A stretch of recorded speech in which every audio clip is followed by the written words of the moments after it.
Bonjour tout le monde, je m'appelle Nathalie, je suis la fileuse des Appalaches et aujourd'hui je vous amène dans une aventure super intéressante parce que on m'a donné ce sac de laine provenant d'un vide-maison, d'une maison de religieuse qui a fermé. Et c'est une dame qui m'a donné le sac en me disant: voici de la laine, je ne sais pas ça fait combien de temps qu'elle dort dans le grenier de cette maison-là. Alors c'est un mystère. 5 ans, 10 ans, 20 ans, 40 ans? Combien de temps que ça dort depuis combien de temps ça dort dans le grenier? Je n'en ai aucune idée. Aussi, je n'ai aucune idée de quelle race il s'agit, mais si je regarde le crimp, la laine est super belle, est encore en super condition. Peut-être un mouton croisé avec peut-être un Dorset. Je vais juste vous baisser ça un petit peu. Oups. Un Dorset, un Corriedale. Je ne sais pas et je ne le saurai jamais. Mais bon, tout ça pour dire que quand j'ai vu le sac, quand j'ai vu la laine qu'il y avait là-dedans, je me suis dit, OK, on tient quelque chose parce qu'il n'y a aucun insecte dedans. L'intégrité de la laine est super bonne. Il n'y a presque pas de matière végétale. Et là, je l'ai regardé un peu pour voir. Vous entendez? Pour celles et ceux qui connaissent la fibre, elle est super belle. Et là, ma question, c'est quelle est la couleur d'origine? Parce que je présume qu'elle sera blanche. Parce que de ce que je vois, c'est de la lanoline rancie et durcie. Ça sent effectivement la lanoline rancie, mais je suis très curieuse de savoir qu'est-ce qu'on va pouvoir faire avec ça. Évidemment, il y a des secondes coupes. Je n'ai pas trié la toison au complet. Et en fait, ce n'est pas une toison, c'est des bouts de toison. Je vais devoir la trier. Comme ici, je vois des bouts de matière fécale. Donc, on va les discarder. On va tout trier ça. Je vais enlever les secondes coupes. Je vais laver, carder et filer un échantillon pour voir qu'est-ce que ça donne au complet. Mais d'abord, j'aimerais savoir combien elle pèse, la toison. Je vais tenter de tout peser ça dans un morceau. Puis j'ai juste une petite balance. Alors, sur ma liste de choses à acheter, ça va prendre une balance. Je reviens.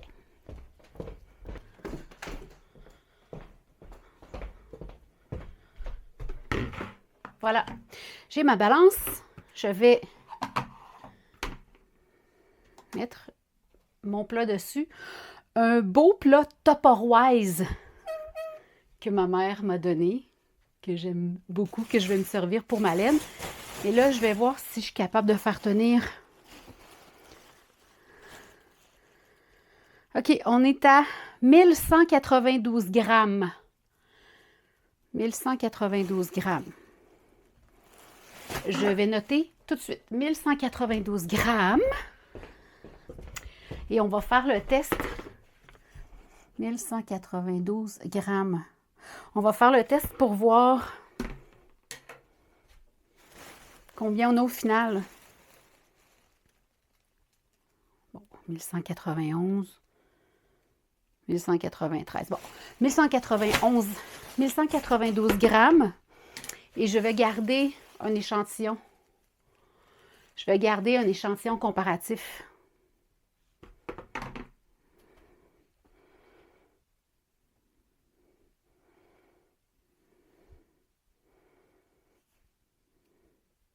« 22 grammes.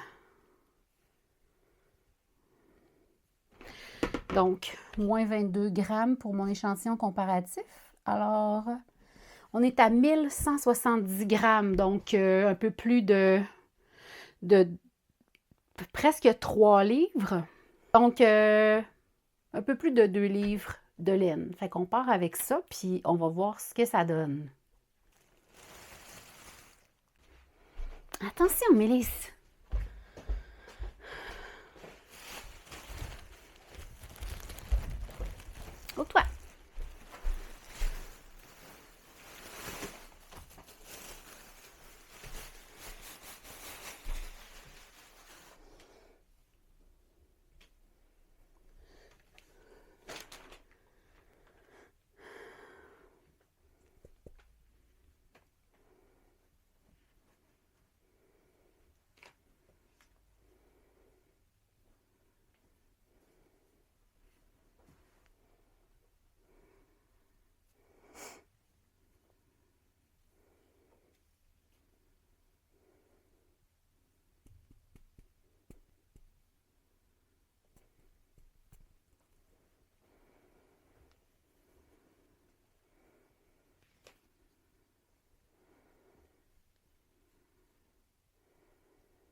Nous sommes rendus le lendemain. J'ai trié toute la toison et ce n'était pas une partie de plaisir parce que une toison qu'on achète directement, souvent les fibres sont comme reliées ensemble, la toison se tient, fait qu'on peut la secouer pour enlever les deuxièmes coupes, les fausses coupes et tout ça. Dans ce cas-ci, c'était comme si était grappillée, mais déjà défaite, fait que c'était difficile à trier, mais bon, j'y suis parvenue après quelques heures de travail. Ici, on se souvient que je me suis gardé un échantillon pour pouvoir faire une comparaison une fois qu'on aura terminé de laver. Fait que je vais peser ici, j'ai une balance et mon plat et je vais peser, on a combien de déchets? J'ai ramassé tout ça. Puis là, ben c'est ça, j'ai vraiment... Il y a peut-être des petits bouts que j'aurais gardés si ça avait été une laine que j'avais payée, mais là, dans ce cas-ci, je ne me suis pas cassé le bessic, comme on dit en bon français. Alors, 110 grammes. On avait parti à 1192 grammes. On a enlevé 22 grammes pour notre laine test. J'ai 110 grammes de déchets. Donc, je pars avec une laine brute au poids de 1060 grammes. Donc, ce qu'il y a dans mon bac ici, c'est 1060 grammes. Puis là, je pensais hier que c'était peut-être un dorset ou un croisement dorset quelque chose, mais à force de le manipuler, ça ressemble vraiment plus à quelque chose de plus fin, comme un rambouillet ou un mérino. Bien que je n'en ai jamais touché, mais selon les caractéristiques, c'est possiblement un croisement rambouillet quelque chose. Donc, je vais vous montrer. Ça ici, c'est ce que j'ai retiré de la toison. Fait que 110 grammes sur 1170, c'est quand même pas si mal. Et puis là, quand je triais la toison, elle prenait de plus en plus de volume. Tu sais, vous avez vu au début, elle tenait dans un sac, elle était toute tapée. Mais là, au fur et à mesure que je l'ouvrais, elle devenait de plus en plus fluffy, de plus en plus énorme, à un tel point qu'elle tient dans cette boîte-là. C'est une boîte de combien de litres? 102 litres. Dans une boîte de 102 litres. Donc, c'est ça. De par ses caractéristiques, je pense que c'est possiblement un rambouillet. Avec le crimp aussi et la douceur de la laine, toutes les mèches sont bien crimpées comme ceci. Puis la toison est en majorité très très douce, avec des bouts un peu plus rudes, mais ça c'est normal. Sur tous les moutons, il y a des parties qui sont plus douces. Oh, là vous ne voyez pas, mais je viens de voir passer un petit tamis à rayer sur ma terrasse parce que la porte patio est derrière vous. Donc, c'est ça. Alors, vous voyez que une fois aérée, elle prend beaucoup de place. Voilà. J'ai bien hâte de voir qu'est-ce qu'on va en retirer et la laine qu'on va pouvoir en faire. Puis là, en regardant ici, je vois qu'il y a des petits bouts. Il y a des petits bouts encore. Il y avait beaucoup, beaucoup de fausses coupes. Je voyais une mèche qui était belle, puis je me disais, ah, je peux la mettre tout de suite dans le bac de laine nettoyée. Mais là, je voyais qu'au bout, sur la base coupée, il y avait 1 mm, un tapon, un moton de 1 mm de laine fausse coupe. Mais bon, j'ai fait mon possible. Et puis, la prochaine étape, c'est de passer au bain. Aujourd'hui, il pleut. C'est pas la journée idéale pour laver de la laine. Donc, je vais attendre d'avoir un moment plus ensoleillé, peut-être demain ou après-demain. Mais au moins, la première étape est faite. Le tri est fait. Et je trouve ça tellement fascinant de travailler une laine dont je n'ai aucune idée de l'origine, ni même de l'espèce du mouton, à part peut-être une vague idée selon les caractéristiques. Mais je trouve ça quand même fascinant parce que j'ai aucune idée combien de temps elle a dormi dans un grenier. Est-ce que ça fait 50 ans? Ça fait 5 ans? Je ne sais pas. Et ça fait partie de la beauté de l'expérience. C'est de prendre une laine oubliée qui semblait perdue et lui redonner vie et enfin l'utiliser pour sa fonction propre. Donc, pour vous, il va se passer juste quelques secondes, pour moi quelques jours, mais on se revoit au moment du lavage.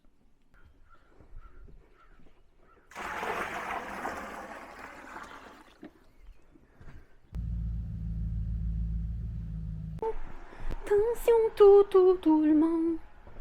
Attention,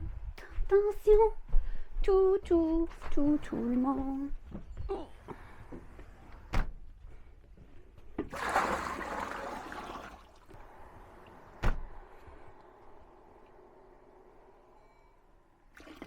Je vais mettre mon Unicorn Power Scour. Je vais en mettre beaucoup parce que la laine est remplie de lanoline durcie. Alors, je vais en mettre plus que j'en mettrais habituellement. Vous allez peut-être trouver que c'est pas beaucoup d'eau pour la quantité de laine, mais vous allez voir, une fois qu'elle est submergée dans l'eau, vous allez voir qu'il y en a quand même pas mal. J'ajoute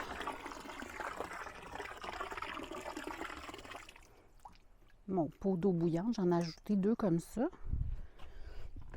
Et là, je prends la laine. Je la mets dans le bac.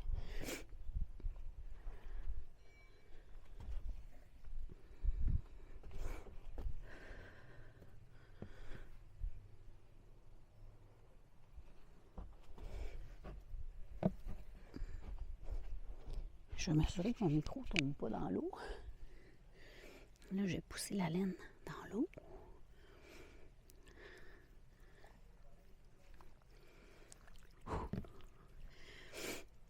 Et je vais la laisser là-dedans pour une vingtaine de minutes. Quand ça va être prêt pour le deuxième bain, je vais remplir l'autre bac de la même façon.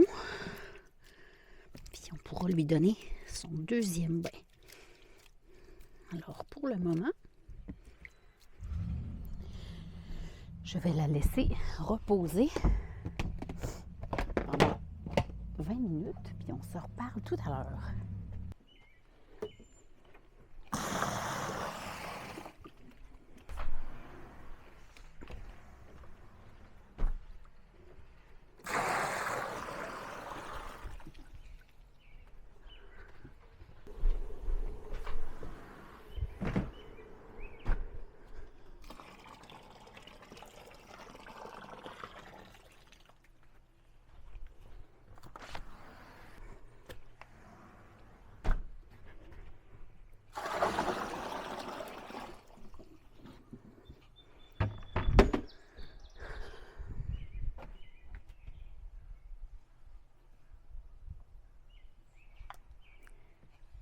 Je vais ajouter un peu de savon. Il n'en reste pas beaucoup.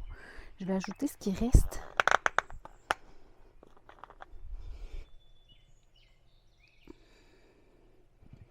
Parce qu'il va en avoir déjà dans mon autre... dans la laine, il va en rester. Fait que j'ai pas besoin d'en mettre autant dans cette batch. Oh, c'est déjà chaud.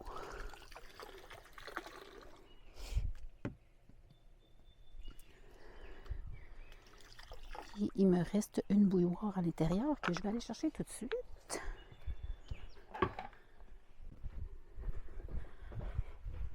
Attention! Où toi? Et soda!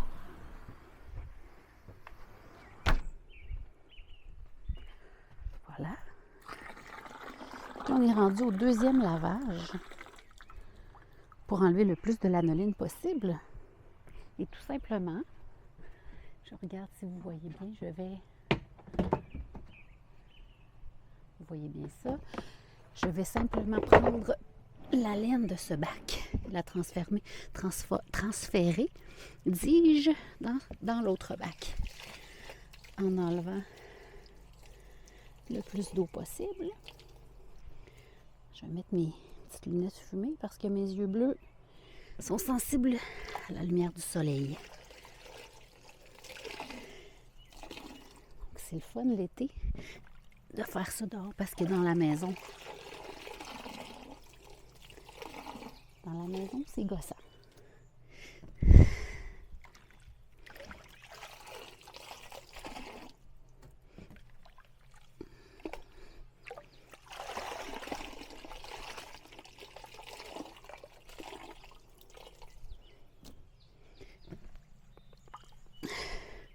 Ce que vous voyez de blanc sur le dessus, c'est la lanoline qui s'est détachée de la laine.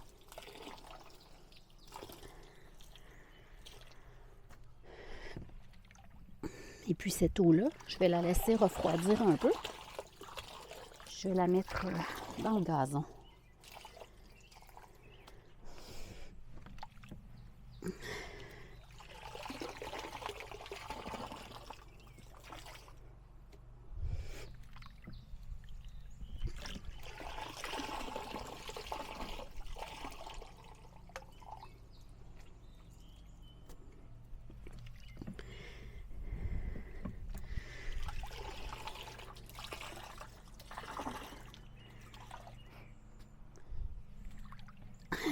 J'essaie évidemment de tout récupérer.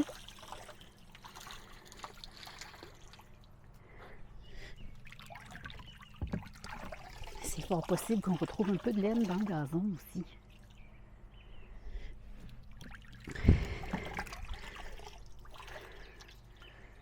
Vous voyez déjà qu'elle est beaucoup plus blanche qu'elle était. En fait, elle n'était pas du tout blanche. Elle était jaune brunâtre. Maintenant, c'est l'eau qui est jaune brunâtre.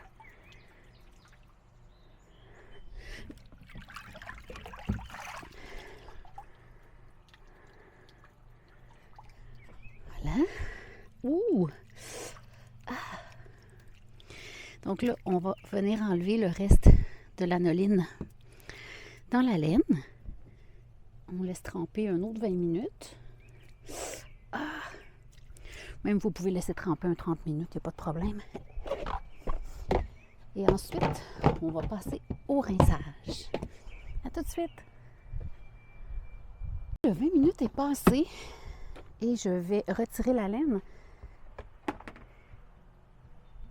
En fait, ce que je vais faire, je vais l'essorer dans la laveuse pour m'assurer d'enlever le plus d'eau possible. Et l'eau est encore très chaude. Je pourrais la laisser encore. Mais bon. Je vais me brûler les doigts.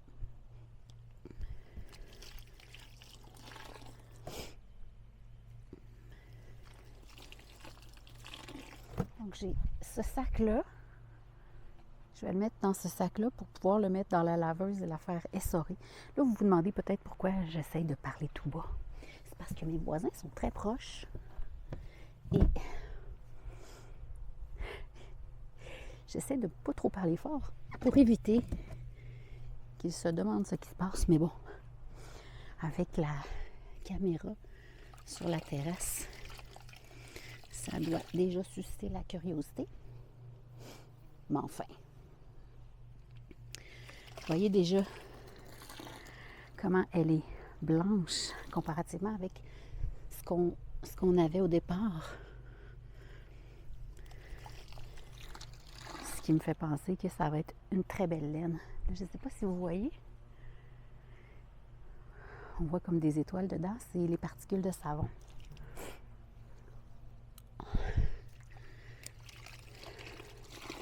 Heureusement, il ne fait pas 30 degrés aujourd'hui.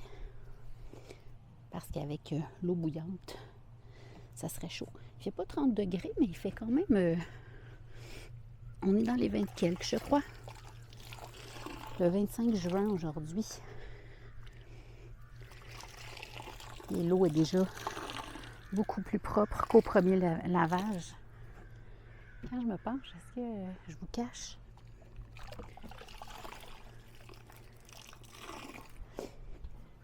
Puis là, c'est pas épeurant de mettre cette laine-là dans la laveuse parce que la lanoline est presque toute enlevée.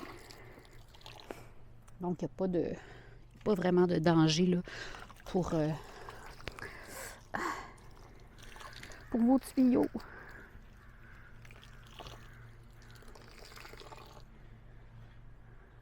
là.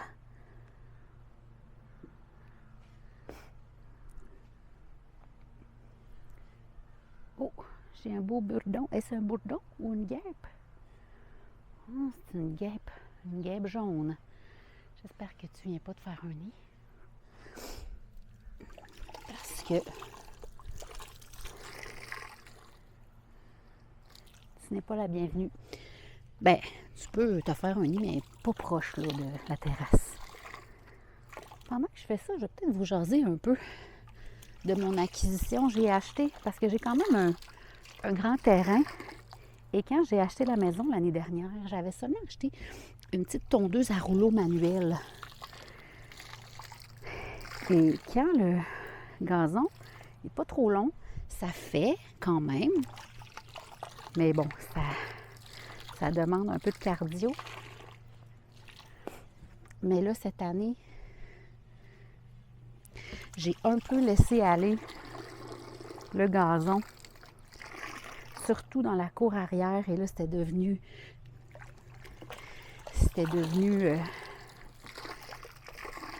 savez quoi? Je vais aller chercher une passoire.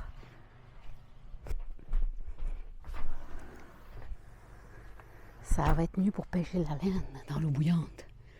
Donc, je disais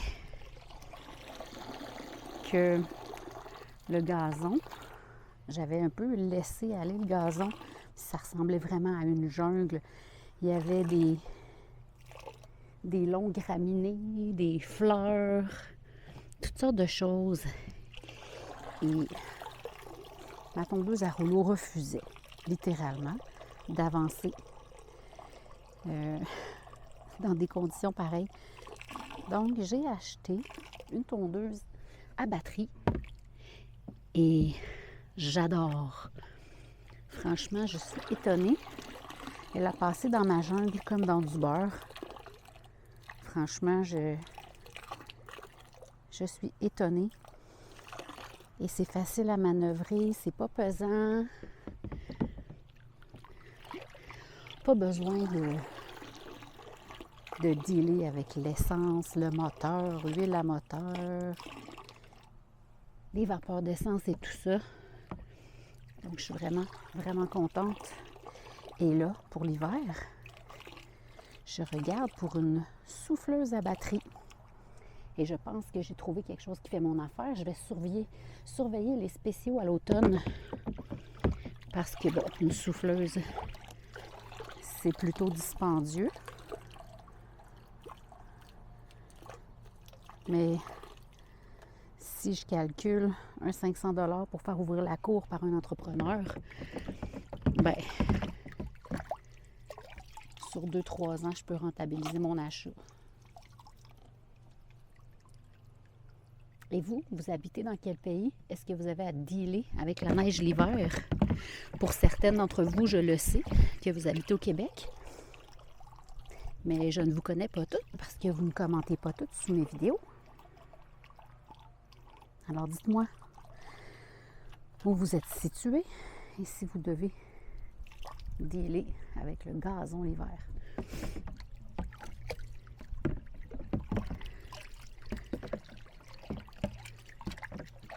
L'eau est vraiment plus propre. C'était pas une laine qui était très très sale. Il y avait beaucoup de lanoline rancie, mais il n'y avait pas beaucoup de saleté.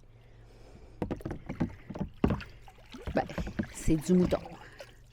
Bon, mais je pense qu'on a tout enlevé.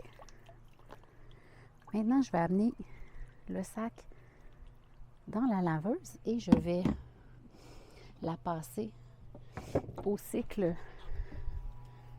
d'essorage.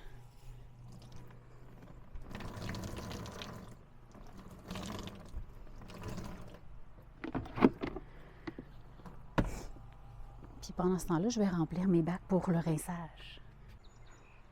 Pour le rinçage, je n'ai pas besoin que l'eau soit très chaude. Une eau tiède fera l'affaire. Parce qu'en plus, la laine serait essorée, il n'y aurait presque plus d'eau dedans, donc la température va avoir baissé.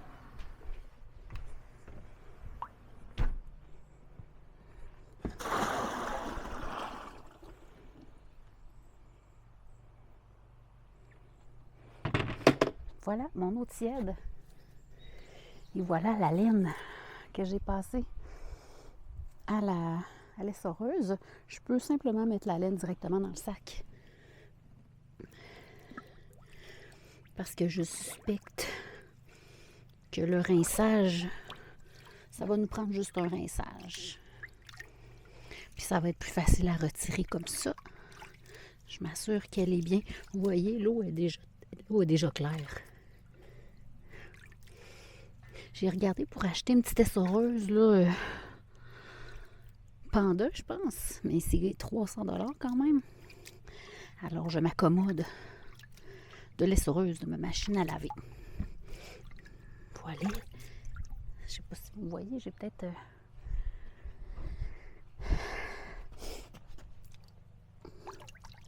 L'eau est déjà très claire. On n'a pas besoin d'un deuxième rinçage. Ça, c'est parfait.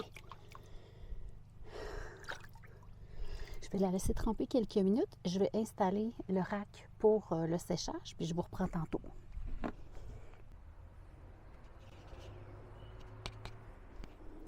Donc voilà, j'ai essoré la laine et je l'ai mis à sécher sur un rack.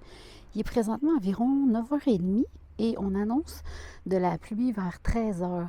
Donc avec un peu de chance, elle sera sèche. Mais regardez-moi ce beau nuage.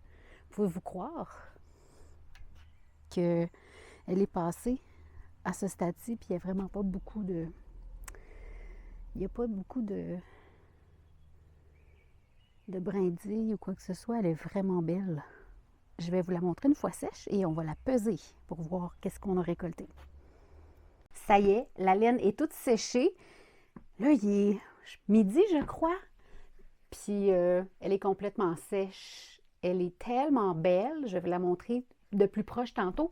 Mais pour l'instant, je suis curieuse de savoir à quel poids on termine. Je vais donc la remettre dans son sac d'origine. Elle est super belle. Après ça, je vais la piquer dans ma piqueuse, mon écharpilleuse. Puis après ça, je vais la carder. Puis je vais vous montrer un échantillon filé à la fin de vidéo. Comme ça, on va avoir une bonne idée de quoi elle aura l'air. J'aurai peut-être même un petit échantillon tricoté. Ça a super bien séché. Puis, il n'a pas encore commencé à mouiller. Fait que j'ai bien fait ce matin de décider de faire ça. Là, la balance, j'ai mon petit papier pour noter.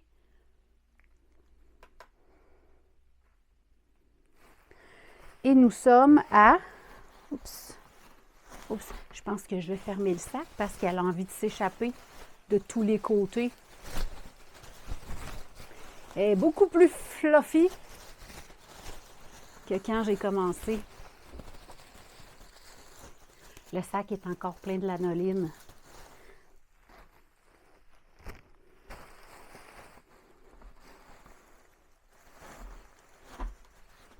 Wow!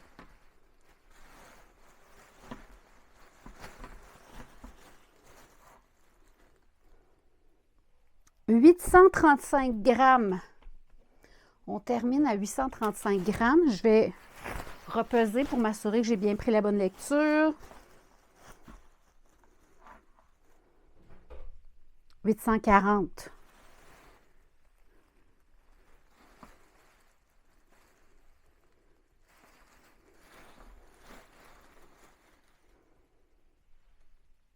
Ouais, 835. Donc, 835 grammes. On est parti avec une matière de 1060. On est à 835. Alors, on a 225 grammes qui est parti en lanoline et en saleté. Fait que c'est quand même bon. C'est quand même bon. Je suis très contente et je vais ressortir mon échantillon. Bon, là, Mélisse, évidemment qu'elle est dans le haut de toi. Haut de toi. Bien entendu qu'elle est dans le bac. S'il y a un bac, mets-les ça dedans. Où ai-je mis l'échantillon? Je l'avais amené, il me semble. Où l'ai-je mis? Ah, il est ici.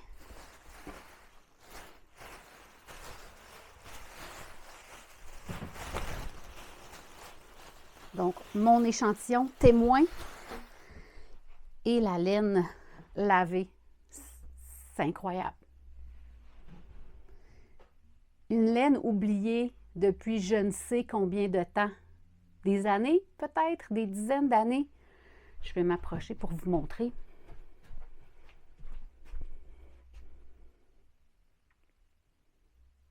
Je ne sais pas, là, j'ai fermé le rideau derrière parce que si je vous approche ici, comme ça peut-être. Parce que là, je filme en plein midi et le soleil. Voilà. Incroyable. Je vais mettre ça sur la table ici, voir si on voit mieux.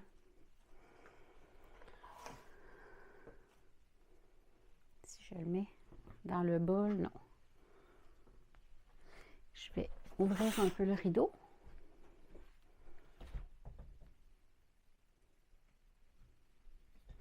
Voilà la différence entre les deux. C'est incroyable.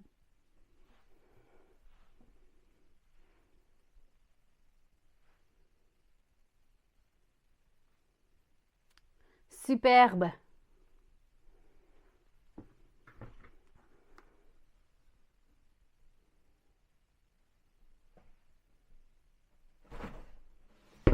Pistache, qu'est-ce que tu fais? Qu'est-ce que tu fais? Toi, tu vas être dans la vidéo aussi? Voilà, c'est ça, je voulais vous montrer la laine lavée versus la pas lavée. C'est incroyable, tellement beau. Je vais garder la laine test parce que je vais mettre un petit écheveau dessus quand ça va être filé. Je vais donc aller préparer cette laine-là, puis je vous montre un petit écheveau filé et un échantillon tricoté. Je vous fais un petit compte-rendu. Pardonnez la rosacée, je suis allée dehors et la chaleur, ça me fait ça. Donc, voilà le petit écheveau que j'ai filé sur le tas de laine non lavé. Vous voyez bien le contraste. Regardez ça comme c'est beau. Et j'ai aussi tricoté un petit échantillon. J'ai fait un petit carton pour me rappeler qu'est-ce que c'est. Et voilà. C'est ce que ça donne. Alors, je suis très contente. Franchement, quelle belle conclusion pour cette laine oubliée avec laquelle probablement qu'elle se serait retrouvée aux poubelles parce que la personne qui m'en a fait don allait le jeter aux poubelles. Alors, j'ai sauvé cette laine et je vais en faire bon usage. Je vous remercie d'avoir été là. Si vous avez des questions, des commentaires, surtout n'hésitez pas à les mettre sous la vidéo. Ça me fera plaisir d'y répondre. Et là-dessus, je vous dis à la prochaine!